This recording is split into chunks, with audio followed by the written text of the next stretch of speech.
मेरे साथ मौजूद हैं मुमताज़ तजिया निगार जनाब मोहसिन बेग साहब, बहुत शुक्रिया। ये इसी इलेक्शन पे बात कर लेते हैं। क्या अगर ये धांधली हुई है जिस तरह से पीटीआई कह रही है, तो इस एक सीट से क्या फ़र्क पड़ना था? अगर इस पे कंसेंसस हो जाता, कम से कम एक सीट पे ही हमारी पॉलिटिकल पार्टीज के माबैन बेग साहब हो जाता कि यार ये यहाँ पे आज इलेक्शन ठीक हुआ है। बेग साहब बहुत शुक्रिया काजी साहब। बेसिकली तो अगर आपने पूरी हिस्ट्री हमारी देखी हो, जो सिटिंग गवर्नमेंट होती है बाय इलेक्शन मोस्टली वही जीतते हैं। और क्योंकि हमारे यहाँ कोई भी इलेक्शन बिल्कुल जिसको आप फ्री एंड फेयर कह लें, उसकी तो शायद कोई मिसाल बहुत मुश्किल से ही मिले पाकिस्तान में किसी हल्के में। जो भी पावरफुल पार्टी होती है वो नेचुरली गवर्नमेंट में हो या अदरवाइज वो पावरफुल हो तो वो इलेक्शन जीत जाते हैं। तो ये इल्ज़ामात मेरे पास तो कोई ऐसी वो शवाहिद नहीं है कि मैं कहूँ कि इनके इल्ज़ामात ठीक हैं, और मेरे पास कोई ऐसे शवाहिद नहीं है जिससे मैं कहूँ ये इल्ज़ामात गलत हैं। क्योंकि शोर तो हर इलेक्शन में यही होता है, लेकिन बाय इलेक्शन जो है वो मेजॉरिटी जो सिटिंग गवर्नमेंट होती है वो जीत जाती है। आपकी बात ठीक है, अगर उन्होंने वाकई फेयर इलेक्शन करवाए हैं और वो पार्टी नून लीग जीत गई है, तो आई डोंट नो अपोजिशन, खासकर पीपल्स पार्टी का तो शायद वोट बैंक नहीं है उस एरिया में, और खासकर पूरे पंजाब में, कि वो कोई भी हल्का आसानी से जीत सके। बहरहाल इसकी तहकीकात अगर वो चाहते हैं तो मेरे ख्याल में ओपनली करवा देनी चाहिए, इसमें कोई हर्ज नहीं है। ये भी एक तवील बहुत सी पेंडिंग तहकीकात हैं बेग साहब। मैं तो समझता हूँ कि किस्मत का लिखा समझ। जी मियाँ साहब, आप कुछ पूछना चाह रहे हैं? बेग साहब, मेरा सवाल बानी पीटीआई से मुतल्लिक है, क्योंकि बानी पीटीआई से मुतल्लिक ये खबरें आ रही थी कि वो रिहा हो रहे हैं। कोई ये कह रहा था कि 5 जून को रिहा होंगे, किसी ने ये कहा कि 31 मई को 5 लाख का मजमा जो है वो आएगा। लेकिन अभी तक तो ट्वीट ही आए हैं बानी पीटीआई की जानिब से, और बड़े सख्त ट्वीट आए हैं। क्या वाकईतन ऐसी कोई बात है, या बात बनी नहीं है, या वाकईतन कोई ये अफवाहें थी, बात थी नहीं? मियाँ साहब बिल्कुल मैं आपको वसूख से कह रहा हूँ, कोई बात ऐसी है ही नहीं। ना कहीं बात हुई, ना कोई ऐसी डील जो है उसके ऊपर बात हुई, ना कोई मिलने गया, ना किसी साइड पे कोई मुलाकात है। कुछ लोग खबरें और चला भी रहे हैं, छाप भी रहे हैं, फिर खुद अपनी खबरों की तरदीद भी कर देते हैं कि जी बाहर से फलां आया, डॉक्टर्स आ गए, नर्सें आ गई, कंप्यूटर आ गए। नेचुरली उनको रेलिवेंट रहना है, वो रेलिवेंट हैं, उनकी खबरें चल रही हैं। सोशल मीडिया पे एक तूफान है।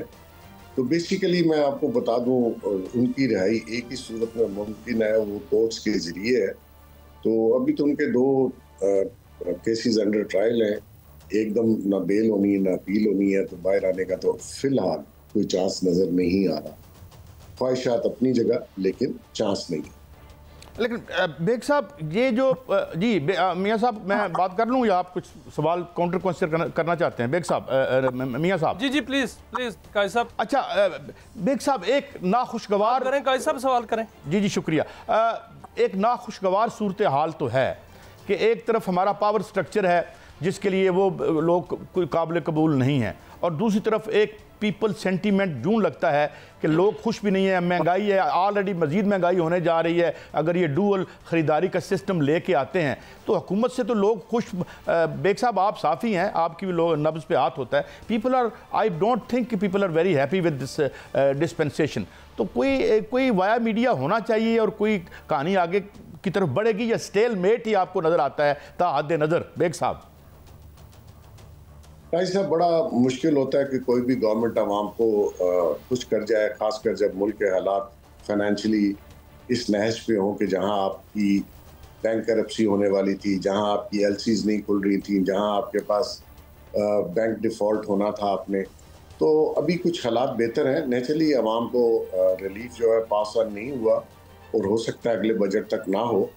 तो मकसद यही है कि आवाम को जिस नहज पे इनको गवर्नमेंट मिली और जिस नहज पे मुल्की हालात थे फाइनेंशियली, तो उसमें वक्त लगता है, वक्त दरकार था। उन्होंने काफ़ी हद तक बेहतरी की है। मैं समझ रहा हूँ कि अगर पब्लिक थोड़ा इंतज़ार कर ले, और ख़ासकर जो बिज़नेस और इंडस्ट्री है अगर उसका रिवाइवल होता है, महंगाई और जो हमारा इंटरेस्ट रेट है वो नीचे आया, तो इसका जो गवर्नमेंट को सिर्फ यही सोचना है फौरी तौर पर जो इक़दामात हैं उसका जो इफेक्ट है वो गरीब आदमी और उस तक पहुंचे, ताकि वो कुछ थोड़े से कंफर्टेबल फील करें, क्योंकि पिछले दिनों भी और अब भी आवाम तक कोई रिलीफ इस तरीके से पहुंचा नहीं है। लेकिन मैं आपको यकीन से कहता हूं कि जो इंडिकेटर्स हैं वो बेहतर हैं, आने वाले दिनों में शायद अल्लाह करे कि बेहतरी आए। अच्छा बेग साहब, मैं एक खबर आपसे डिस्कस करना चाहता हूँ। KPK में मैं एक कोई 16,500 नौकरियाँ निकली हैं टीचर्स की, तो तकरीबन 8,60,000 लोगों ने अप्लाई किया है। तो ये जो सिचुएशन है, यानी इतने लोग एलिजिबल हैं, उन्होंने डिग्रियां ले रखी हैं, मगर सिर्फ 16,000 के लिए, हमारे पास 16,500 के लिए टू बी एग्जैक्ट नौकरियां हैं। तो ये सिचुएशन जो है ये एक्सप्लोसिव भी हो सकती है आपके ख्याल में? बिल्कुल है जी, और मैं ये समझता हूँ कि हमारे जो गवर्नमेंट के लोग हैं और जो थिंक टैंक है, उनको सबसे बड़ा चैलेंज ये है कि आप लोगों को रोज़गार प्रोवाइड करें। और वो रोज़गार ज़रूरी नहीं है कि गवर्नमेंट देती है, वो प्राइवेट सेक्टर बहुत से लोगों को रोज़गार देता है।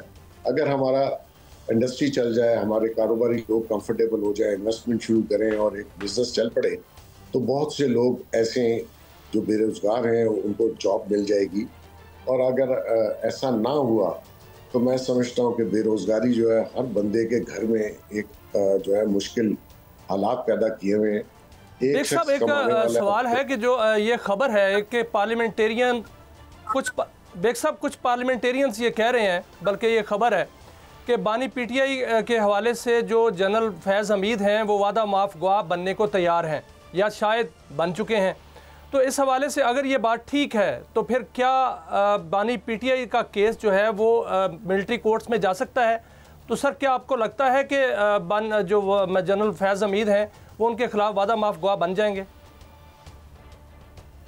अच्छा मियाँ साहब, जैसे आपने सुना वैसे मैंने भी सुना, इसमें कोई कंक्रीट बात नहीं थी कि जनरल फैज साहब ने इनके खिलाफ कोई टेस्टिमनी दी है। लेकिन वो आने वाले दिनों में, क्योंकि उनकी भी केस कंक्लूड हो चुका है, उनको शायद इसीलिए रोका होगा कि बाकियों के केसेस जो हैं उनके साथ और बहुत लोगों के केसेस हैं, उसमें आर्मी के और भी बहुत लोग पकड़े हुए हैं। तो नेचुरली ये हैंड इन ग्लव थे जब ये गवर्नमेंट कर रहे थे। इन्होंने जितना वायलेट किया लॉ को बानी ने और जनरल फैज ने, तो जनरल फैज का तो जो, क्योंकि उन्होंने एक ओथ ले रखा था, यूनिफॉर्म थी, उनको आउट ऑफ लॉ जो इकदाम उन्होंने किए, लोगों पे हीरवन डाल दी, लोगों को सजाएं दिलवाई।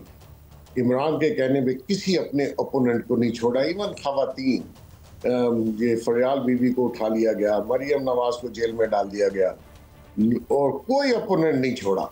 और जिसने भी बात की वो फैज़ हमीद साहब को ऑपरेट कर रहे थे। तो अल्लाह का कानून है, अगर आपने इतनी वायलेशंस की हैं, आपने लॉ को लॉ ही नहीं समझा, आप समझ रहे थे ये कंट्री जो है जो मैं करूँगा वो चल जाएगा, तो ऐसी सूरत में नेचुरली एक अकाउंटेबिलिटी का प्रोसेस है। उसमें खान साहब अगर वो कहेंगे जी फलां काम मैंने उनके ऑर्डर्स पे किया, जो कि वर्बली होंगे, कोई लिख के तो देता नहीं है, तो ऐसे में नेचुरली वो काउंटर पार्ट उनके रहे हैं, तो उनकी टेस्टिमनी बड़ी वैल्यू करती है। बेग साहब एक और क्वेश्चन है कि आज जुनेद अकबर ने बात की मीडिया से गैर रस्मी, उन्होंने कहा कि स्पीकर कौमी असम्बली के खिलाफ जो अदम इत्मीनाद की तहरीक है उस हवाले से बानी PTI ने ग्रीन सिग्नल दे दिया है और शायद ये बजट के दिनों में जो है वो अदम इत्मीनाद की तहरीक लाई जाएगी। आप क्या समझते हैं कि ये कामयाब हो सकती है? मियाँ साहब, बेसिकली हमारे पार्लिमानी सिस्टम में अदम इत्मीनाद की तारीख जो है वो तो आप किसी वक्त भी तहरीक ला सकते हैं। और जहाँ तक बात है कामयाब होने की, अगर इनके पास नंबर्स नहीं है, मैं समझता हूँ नहीं है, और ये तहरीक इनकी कामयाब नहीं होगी। जो स्पीकर साहब हैं उनके पास, मेरे ख्याल में गवर्नमेंट के पास अपने नंबर्स पूरे हैं और बजट के दिनों में मेजॉरिटी गवर्नमेंट साइड पे हाजिरी भी पूरी होती है। तो बहरहाल ये अगर ये एक्सरसाइज करना चाहें जमहूरियत में तो इनको हक है और ये ला सकते हैं, और अगर ये समझते हैं कि ये कामयाब करवा सकते हैं तो मैं समझता हूँ इनको लानी चाहिए।